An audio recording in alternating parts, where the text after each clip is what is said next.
All right, look at this. Since 1971, for every dollar you saved, today it buys you 12 cents worth of stuff. Whoops. It's kind of like how it works, unfortunately.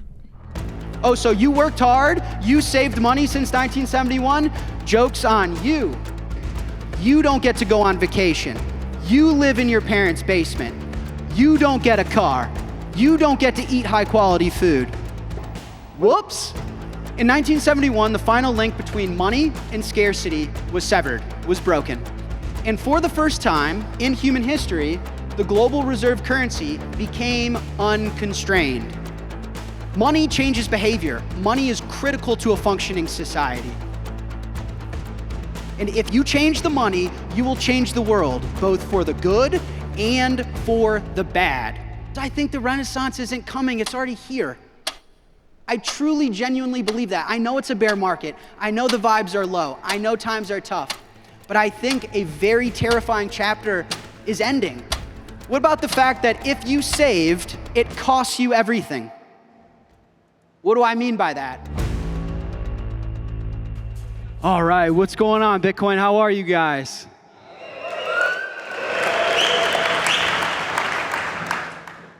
All right. I love this conference. Congrats to them. I'm excited. I'm sure I'll be here next year. Last year at this conference, I stood on this stage and I gave probably one of my most important talks and one of my most emotional talks of my career. I heard that. Thank you for that. There were tears. I was very emotional. And I felt it was like very importantly authentic to remind us of what money has done to us and how important building a better money is to us.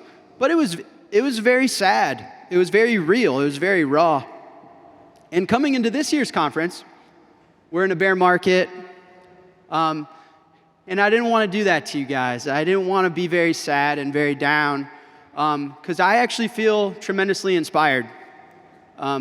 Yes, things have been better in the world than they are today, but I do feel very confident that we're ending what has been a turbulent chapter of human history, and we're beginning what I think is a renaissance.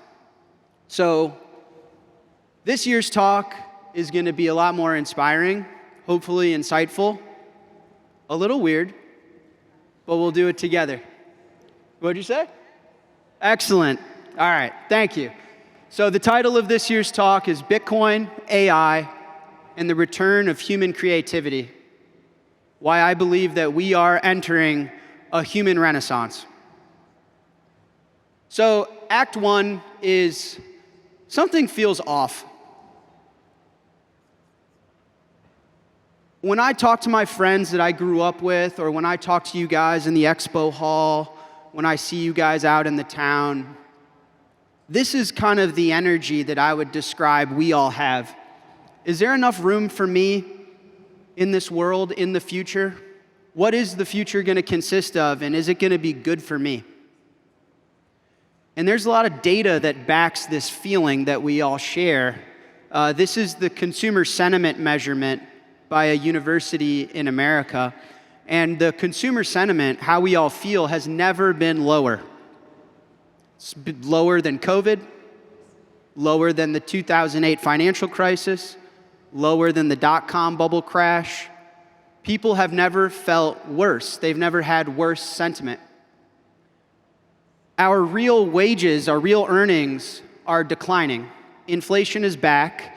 And even if you're getting a raise right now, your money's buying you less stuff. You're getting less food, you're getting less housing, you're getting less vacations, and that's already happening again. On top of all of that, we now have this AI thing. And so this piece, US workers are more worried than hopeful about the future of AI use in the workplace. This was a study conducted. 77% of people think that political chaos will be caused by AI. 71% of people think AI will take their job. 66% of people think AI will replace the need for in-person connection and real relationships. And 61% of people are really worried about the energy that AI consumes. On top of that, our youth, the young adult, aged 19 to 29, are living at home in their parents' basement. And I don't mean that to be offensive.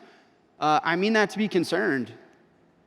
More of our young adults, our children, are living with their parents than the Great Depression.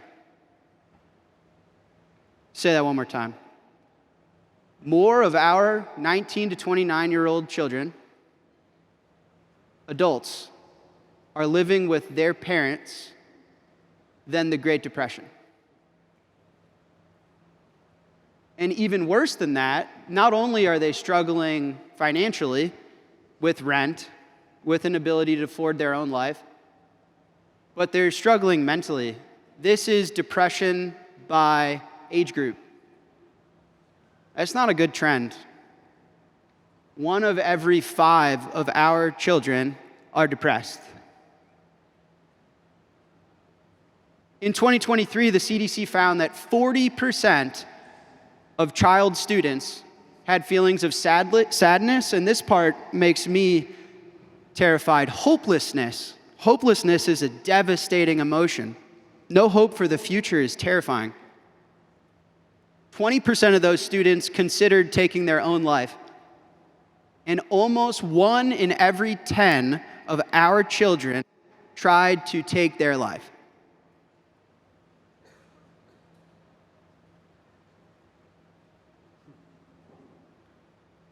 So I would say it's safe to say things feel off. The stock market's at all-time highs, but human sentiment is at all-time lows. Things are weird. Do you guys agree with that? Now the question is, was it always this way? Is this just the human experience? When you're born into this world, is this just how it goes? And this is where we turn this keynote around, because the answer is no. So Act 2 is that we were born to create. We were born to do unbelievable things. Okay? I think we're capable of extraordinary things. We used to take on projects that would take 200 years, change the world. We would work on stuff that we wouldn't be alive to see finished. I love this quote by Stefan Zweig. Every stone was a memorial of a glorious past. To me, that's what it meant to be human, to create things, to contribute to the world. One of my favorite examples, if we want to look all the way back at human history and see how amazing are we as humans at creating, at art, at culture, at being happy, at having purpose, at looking at the future and being excited. I think Florence, the Renaissance in Florence, is probably one of my favorite examples. So Brunelleschi, I know I'm in Europe, you guys like my Italian. Brunelleschi, bravo. He's one of my favorite people in human history, okay? Brunelleschi was an Italian architect. He was a designer, goldsmith, a sculptor. But his most impressive feat is he is the founding father of Renaissance architecture. He was the architect who built the dome of the Florence Cathedral, which, by the way, is the same type of architectural structure for buildings like the Capitol building in Washington, D.C. This guy, in 1400, designed how to have beautiful, long-lasting structures and domes in part of the most important buildings in human history. Look at that thing. Look at how beautiful this is. Do you guys know how long it took to build this building? 140 years. It's crazy to me because I would be surprised if Facebook lasted another decade.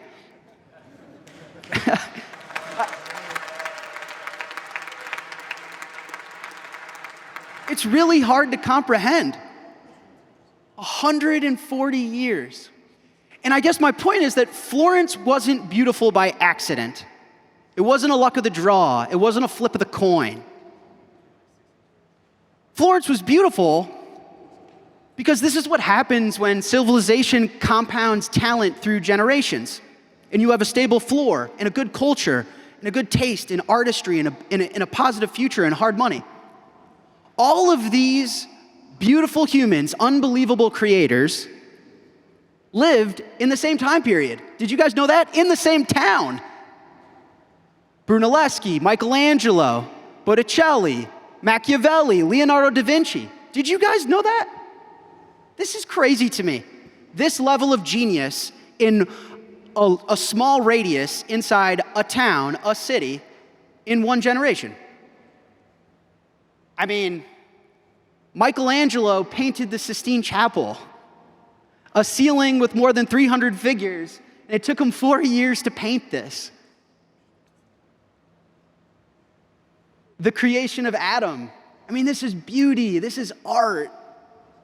And mind you, all of these most impressive, most giving, most highest contributing people to society and the way we relate to each other and we think about each other and what they created lasted hundreds and hundreds of years. They weren't hedge fund bankers. They weren't venture capitalists. They were artists. They inspired. They didn't rent-seekingly extract from our kids. They were natural creators. What about the sculpture of Adam?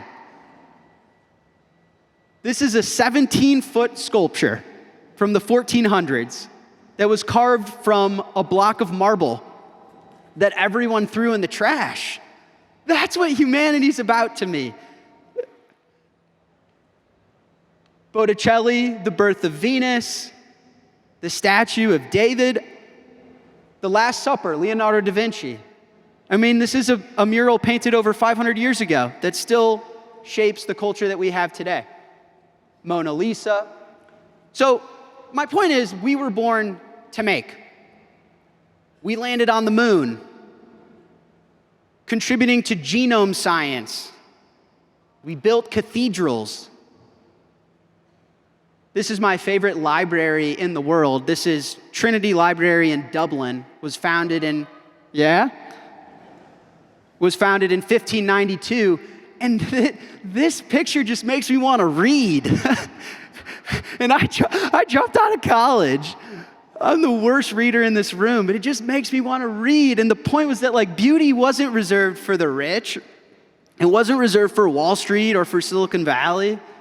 Do you guys know what this building is? Hint, it's not SpaceX's headquarters. What do you think? This was a train station. This is Penn Station from 1910. At the time, this was the largest building in the world ever built at once. A train station. Look at how beautiful this thing is. This was the largest indoor space in New York City at the time. Not Ken Griffin's penthouse, right? Not Goldman Sachs' office. A train station for all of us to communicate, to meet, to express, to be excited. Look at that. The stairs down there takes you to Long Island. Long Island. Accents all over the place. That's not Snooki and reality TV. That's beautiful. This is beautiful. So the question that I have for the world and for you guys today is not whether or not we still produce genius, okay? Yes, Elon Musk, Mark Zuckerberg, these guys are bright, they're great, they're phenomenal. The question I want you guys to think about is where civilization allocates genius. Because what we just talked about, these are artists, creators, architects, philosophers. Now, all the guys that are genius today and girls are venture capitalists, hedge fund traders, high frequency PFOF engineers, right? Social media moguls. So sure, we didn't get dumber. We're human. We're genius. But where is genius allocated in society, right? The question I have is, what happened to the smart kid? Did the smart kid stop dreaming to be Leonardo da Vinci? Stop dreaming to build Penn Station for society? And did he start dreaming to be a venture capitalist? And so Act 3 is that the money changed, okay? What happened to the smart kid, where genius is allocated within society, I think has to do with the money. So money changes behavior. I don't think anybody would disagree with that. That's not a Bitcoin statement, that's a fact. Because money is stored human effort. You wake up, you don't hit snooze on your alarm, you don't go to the beach, you don't take a nap, you go to work, you do stuff, you work hard, you sacrifice, you contribute. In return for that, you get money, right? In a way, money is stored human dignity. Money is also our time. How do you take the valuable time that you're spending now with you in the future? Money is time, time is money. Jay-Z. Money is also information. It's fundamentally, at the end of the day, it's who owes what to whom. Who has done valuable things? It tells us all what to build. It tells us all what to do. Should I walk? Should I drive? Should I fly? Or should I fly a private plane? It's information. It's a way for humans to exchange information, allocate each other's efforts, and exchange directly with the value we're all creating. And so if money is information, information creates incentives. Incentives shape human behavior. Behavior shapes civilization. You show me the type of money you're using, and I'll show you the outcome. Right? If you change the money, if you mess with the money, you'll fuck around and change the world and change society. For good or for really, really, really bad. Right? Those who control money control society. Now, this quote from Peter Turchin is a little spooky. This guy is not a Bitcoiner. This guy uses mathematics to look back at history and make predictions about the future. It's a really niche form of science. But I find this quote in the realms of Bitcoin and what we're living in today fascinating. He said, and I quote, "Something happened in the United States during the 1970s. According to a number of indicators, well-being of the majority of Americans, which had been growing for many decades, entered a regime of stagnation and eventually decline. The trend towards greater equality in incomes and wealth was reversed. Social cooperation within the political and business elites and between elites and the rest of the population began unraveling." That's crazy. That's not a Bitcoin opinion. That's not a gold bug opinion. That's not an S&P 500 opinion. That's a math plus history plus science opinion. Fascinating, right? What do you guys think happened in 1970s in the United States? Does anyone have a good guess? That's right. The United States severed the link between the dollar and gold. Now, we'll never know if this is the true reality, right? I'll never be able to prove this, like I can prove 1 + 1 = 2. That's not the claim I'm making. But I have a really good feeling. I have a really strong idea. Okay? This is from the New York Times, August 16th, 1971. Nixon orders a 90-day wage price freeze, asks tax cuts, new jobs in a broad plan. And the last line, the most important line, and arguably one of the most consequential lines in human history, the United States severs the link between the dollar and gold. And the reason that this is relevant, and I want you guys to remember this date, 1971. In 1971, the final link between money and scarcity was severed, was broken. And for the first time in human history, the global reserve currency became unconstrained. The thing that is our time, the thing that is human effort, the thing that is our dignity, the thing that is the information layer that we use to communicate with each other. Hey, this is the value I produced. I need to eat. I need to live. I need to take care of my kid. I need to go on vacation. It was broken in 1971.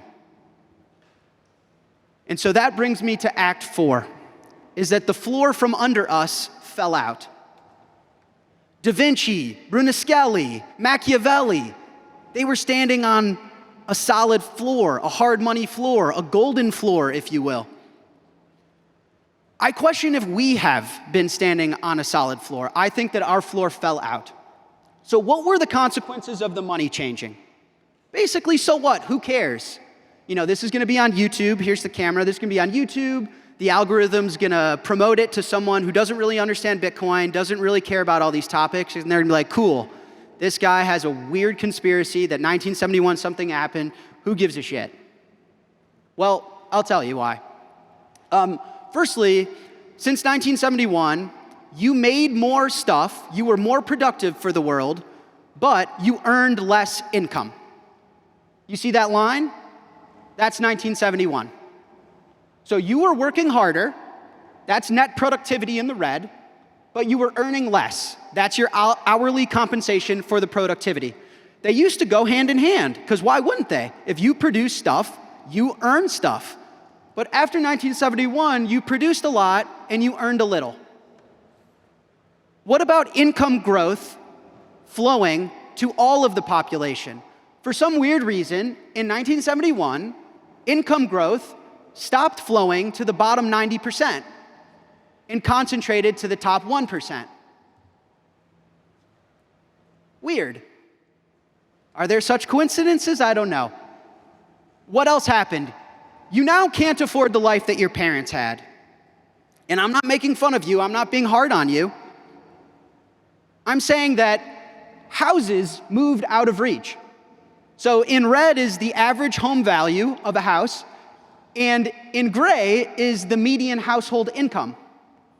So back before 1971, everyone worked hard and therefore could live with a roof over their head. Nowadays, it doesn't really matter how hard you work. You're probably living with your parents. Pretty fucked up, right? What about personal savings? Well, personal savings is in red, so our ability to save, how much of our income, of our paycheck, of the work we're doing is going towards putting it away to save for our future. Well, not a lot anymore because prices keep going up. So personal savings is down, and so how are humans just getting by? How are we just able to afford the grocery bill or the rent or the car note? Look at debt. After 1971, personal savings has been on a permanent decline, and debt has been on the permanent rise. What about the fact that if you saved, it costs you everything? What do I mean by that? Well, since 1971, for every dollar you saved, today it buys you 12 cents worth of stuff. Whoops. Now, homes got 1,600% more expensive. The S&P 500 got 30,000% more expensive. Oh, so you worked hard, you saved money since 1971? Joke's on you. You live in your parents' basement. You don't get to go on vacation. You don't get to eat high-quality food. You don't get a car. Whoops. So, what did we all do? Where did our genius go? What did our kids start to aspire to become? Well, they followed the money. This is manufacturing in the United States of America. It plummeted. You can't be an architect and build a cathedral and have the American dream. You can't be a philosopher, a historian. You can't build things with your hands. That's not where the money is anymore. Since they started printing it, manufacturing has fallen off a cliff. What's grown? If nobody's manufacturing stuff, if no one's building beautiful structures with their hands, painting art for 4 years straight, sculpting Adam, what are they doing? Weirdly, since 1971, we've had an explosion in lawyers. I love my lawyers. They keep me out of trouble. So that's not a diss. But this is important. Where is human talent and human genius going? Where are we incentivizing our kids to dream? You used to wake up and want to build a structure for 200 years and contribute to art and culture, and now you wake up and you want to be a lawyer? This is the percentage of GDP that is finance. So what are people doing instead of art and philosophy and culture and creating and being their true selves? Well, they're becoming a finance bro. You want the American dream? It's on Wall Street, right? One of my smartest buddies from my hometown, his name's George. Shout out to George. Smartest of all of our friends, by far. Do you know what he does for a living? And he makes a great living, and he's a great guy. He's an engineer at a high-frequency trading firm doing payment for order flow of Robinhood customers. That's where our genius is today. In 1400, George is probably Leonardo da Vinci. But today, I won't say the company he's at, but think of it like Citadel. He's on Wall Street. Look at this. Since 1971, paper speculation became more popular than physical production. This is the growth of futures contracts against industrial production. We also started to buy credentials that meant nothing. So this is grading inflation against US colleges. So whether you were in private school, public school, it didn't matter. Since 1971, look at that growth. This is the University of Michigan's GPA, the grades everyone was getting, versus how expensive it was to get the tuition in the first place. Did you learn something valuable? Were you a smart kid, or did you just pay $40,000 to sit in calculus class? Sorry, I might be offensive, but... And then we stopped believing all of this stuff. This is confidence in major US institutions since 1971. You can only fool us for so long. We're not dumb. We are not ants. We are humans. We built the cathedrals. We built art. We are creators. You can't fool us forever. This is public trust in government since 1971. Look at that. And so where we are today and why we feel so down and why we feel so sad, in my opinion, is because we are inheriting and having to fight through and having to live through the consequences. Even our music, US music has grown darker and more stressed. If you guys can pause and look at this later, but this visual shows that the amount of stressful lyrics and lyrics about stress and sadness has gone up since 1971. And the sentiment, is music happy? Is it cheerful? Is it peaceful? Is it loving? Versus, is it grim? Is it sad? Is it angry? It's terrifying. Political language became simpler since 1971. Politicians went from explaining reality to divisively lobbying for your support. We went from wars aren't necessarily freedom. Let's think about this, to immigration bad. It's terrifying. Look at this. They think you're dumb. We went from making the next dollar becoming the most important thing in our lives. Since 1971, being very well off financially was once upon a time the least important thing. Who cared? Everyone was able to get a house. Everyone was able to get food. Everyone was able to have kids. If you were super rich, good for you. But it was about creating an art. Now, decades later, it's the only thing people care about. The average age of marriage has gone up. The average child per woman has gone down. And the average divorce rate has skyrocketed. These are the consequences. Our families are being destroyed. Our culture has been destroyed. Make sense? The future stopped feeling like it was worth investing in. That's the depression that our kids have. The problem is it wasn't necessarily the future that we were promised. The question is like, how did we get here? What the hell is going on? And so Act 5 is reclaiming our time. What were we promised? How did we get here? Who made what mistake?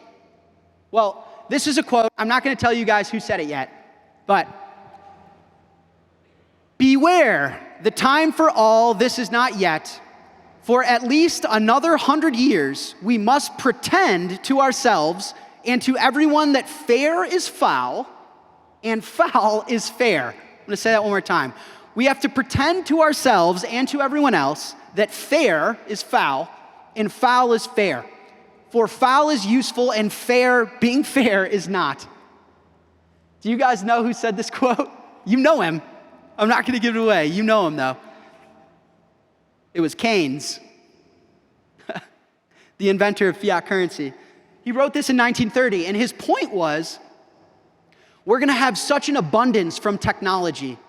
All this growth, all this innovation, all this stuff humans are creating, we're not going to need money anymore. And for the time being, between now and then, we have to pretend that fair is foul and foul is fair. That was his point. And so Keynes imagined a world where machines solved for scarcity and liberated human beings from toil. He thought that productivity alone would free us. More machines, more output, more abundance, and eventually we would stop worshiping money and start living amongst each other. Okay. The problem is, cool idea, bro. The problem is we kept our end of the bargain. We worshiped their money. We called foul fair. Oh, inflation isn't your fault, it's our fault. Oh, I'm supposed to produce more but earn less? Oh, housing is supposed to get unaffordable and I'm supposed to be okay with it? We took you up on that. We listened. We said, okay, we'll believe in government. We'll believe in institutions. We'll believe that you guys have our best interest. And we kept building. But the problem is that the 100-year detour became permanent. Technology did create abundance. We did create the internet. We did create the car. We did create the plane. We are flying around the world, talking to each other on the World Wide Web. We did those things. Government did not do those things. Central banks did not build that. But they never made their end of the deal real. Scarcity was never really invented. Assets inflated. Fiat currency stole all of that productivity from us. And so this quote you guys know from Hayek, I don't believe we shall ever have a good money again before we take the thing out of the hands of the government. That is, we can't take it violently out of the hands of the government. All we can do is by some sly, roundabout way, introduce something that they can't stop. And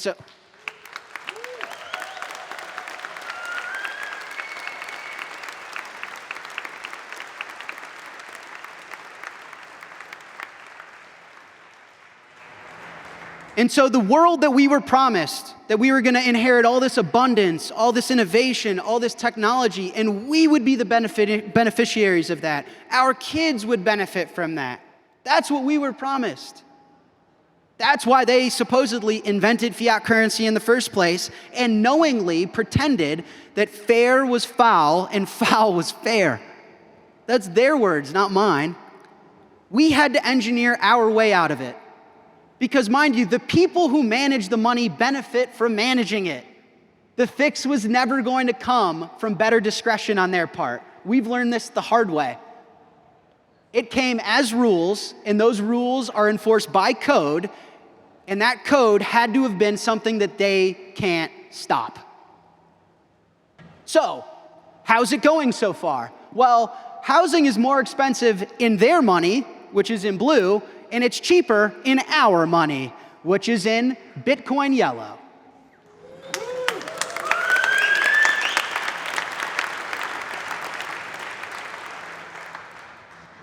You see, of what we were promised, Bitcoin restores the money part. Hard money lets you keep what you produce.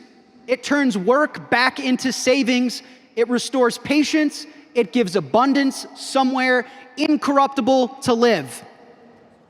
I spent my time. I spent my energy. I spent hard-working labor hours, and I'm going to put it here where you can't touch it. So Bitcoin saves the time that we spent. But the question is, what about the time that we have left to spend? And this, for me, is the AI part. People are all doomsday about AI. I'm not. I truly believe it's going to usher in a new art renaissance for us. Of all the AI stories I could have done, whatever, Claude Bot, whatever, blah, Sam Altman, this is my favorite. A dude and his dog, a man's best friend. This guy's dog was dying of cancer, and he used AI to design a cancer treatment that was previously conceived to be impossible. How cool is that? Previously, you needed to be thousands of hours of research and dozens of doctors and hospital machinery. This took a civilization to do before, and this guy did it with like a couple $100 of Claude tokens or whatever. That's unbelievable. And so AI does the other part of what we were promised. It multiplies what we can do with the time ahead. No, it's hard because I'm not trying to like pick out a certain profession and say they're bad. No one's bad. I love everybody. But like, I don't know if any kid grew up not wanting to be a professional athlete or a philosopher or an astronaut and land on the moon, but instead wanted to be in compliance and wanted to KYC people.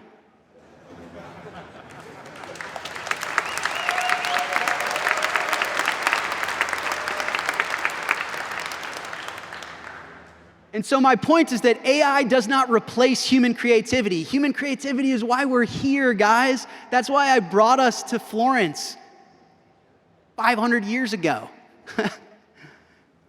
We're the creatives. Machines aren't creative. Machines don't have taste. Everything that ChatGPT creates for me that's art looks like shit. We make it beautiful.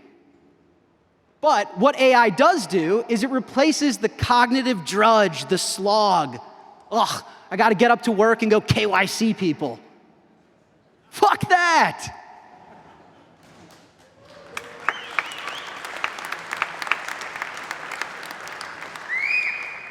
It takes the work that no child ever dreamed of doing, and it gives your one good mind, your one good life back to you so that you can do what you want. You need to model out a bunch of financial statements, you need to write a legal document, you need to process a compliance risk assessment. Just pay OpenAI a couple $100. Don't do that with your life, with your creativity, with your soul.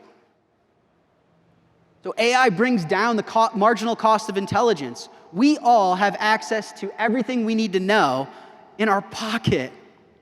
It closes the distance between intention and creation. This man wanted to save his dog, but because of AI, he did save his dog. That's amazing.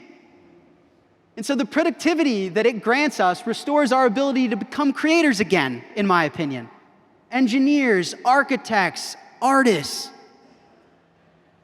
We build our tools, and thereafter, our tools shape us. If we're all lawyers, if we're all compliance analysts, if we're all hedge fund managers on Wall Street, if we're all raising a Silicon Valley venture capital fund, what is that shaping for our children and for our future? So, in my opinion, Bitcoin does not free us from work. Proof of work is required. If I've ever learned any from Bitcoin, it's that. Just because I own Bitcoin, I don't get to sit on my ass all day and eat chips. What Bitcoin does is it frees the work from debasement. And AI does not free us from purpose. AI frees purpose from drudgery, from sludge. And so my last act is the Renaissance. Because the question is, now what? Hopefully, what I've been able to communicate is things feel off right now. And I'm not afraid to get up on stage and tell you that and acknowledge that. You're not weird. You're not wrong. You're not different. You're not unique. We all feel it. And we feel it because something weird happened in 1970s. I think that's pretty good damn evidence as to what could have went wrong. Money changes behavior. Money is critical to a functioning society. And if you change the money, you will change the world, both for the good and for the bad. And so we all stopped painting beautiful ceilings in the Sistine Chapel, building cathedrals that still stand today, influencing our children in a positive manner, and we all had to follow the money. We all had to try and survive. So now that we have the tools, I believe that humanity is about engineering a better world. We engineered the better money. We engineered intelligence accessible to everyone. Now what? I think, that's why I think this talk is going to be hopefully a little bit more hopeful and positive at the end, is I think the Renaissance isn't coming, it's already here. I truly, genuinely believe that. I know it's a bear market. I know the vibes are low. I know times are tough. But I think a very terrifying chapter is ending. When Satoshi released that white paper, that was the end of the beginning and the beginning of what's now. Just a few more AI examples. You know, a 23-year-old kid used his AI to solve a 60-year-old math problem? This is remarkable to me. Truly, like, genuinely awe-staggering. Or OpenClaw. I mean, listen. Everyone in the world now has a personal assistant. Does anyone know, this is my friend, Roya. Does anyone know Roya? Roya is one of the most incredible women I've ever met. She used Bitcoin years ago to pay Afghan women who were not allowed to have a bank account. Totally debanked. People complained about the volatility. Oh, Bitcoin's so volatile. You don't care about volatility when your government's oppressing you and removing your ability to use any money at all. And after the Taliban took over, reporters said that those same women used Bitcoin to save, earn value, transfer with each other, and actually start businesses and sustain a life. See, the revolution is here, in my opinion. It's already starting. It's not something we're hopeful about. It's not something we're waiting for. It's right now. What about El Salvador? This was the most dangerous country in the world. Civil wars, destruction of currency, mayhem, chaos, gangs. They found hope in this thing. Would you look a Salvadoran in the eye and say, we're waiting on the revolution? They are safe in their streets. Their country is growing. Their money is hard. Their life is good. The revolution is here. AI and Bitcoin are real. And my message to you guys is really, do not get slogged down by what's going on in the world today. I truly believe that harmony in society will be restored when personal responsibility is valuable again. Don't let these people get you down. We all now have access to intelligence. We have access to a computer that can do all white-collar work for us. We have access to the hardest money ever conceived in mankind. We can engineer our way out of this. We can do it.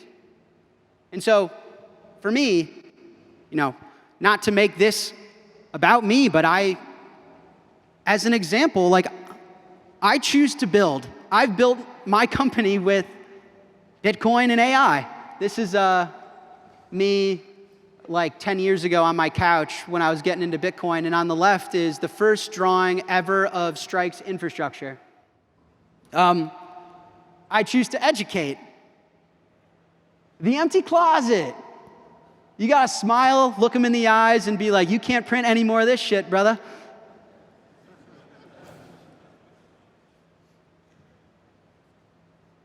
And I choose family. I know I've inundated the internet now that I got engaged, but sue me, I love my fiance. And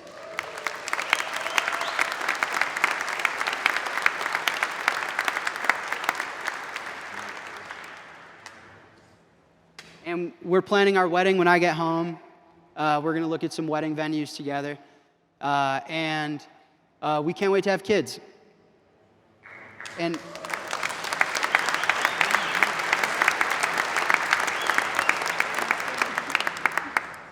I think we all now have a choice because of what Satoshi created, because of AI, because of all of you in the room.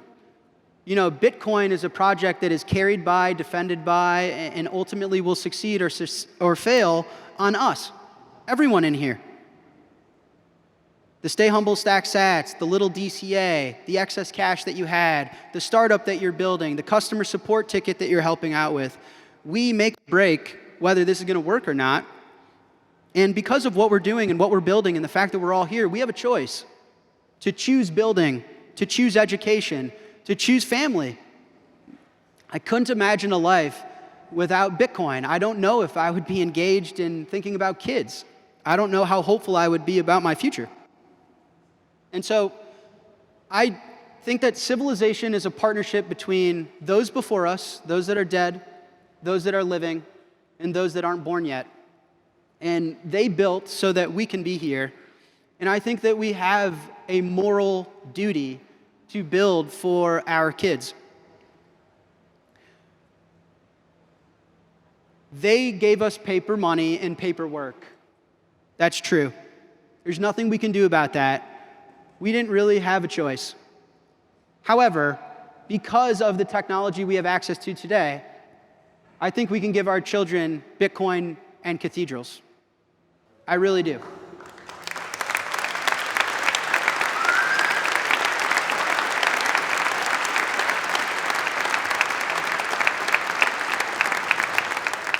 Is it cathedrals in space?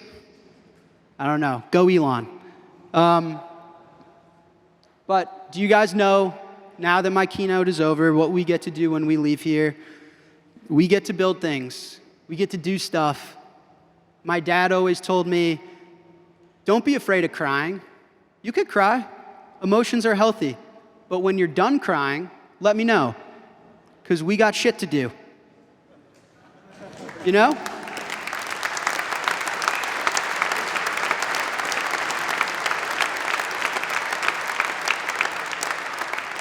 So we're in the beginning of the human renaissance. The technologies that we're all working on today, I think can save us from a scary time. So you're not wrong. You're not feeling something that no one else is. We all feel it. These slides resonated with all of us. But we're doing something about it. That's why we're all here in Prague. And when we walk out of this room and we wake up tomorrow, we get to do stuff. We get to build stuff. We get to stop crying and build a better world for our children. And that's what I think Bitcoin and AI really represents. So thank you, guys.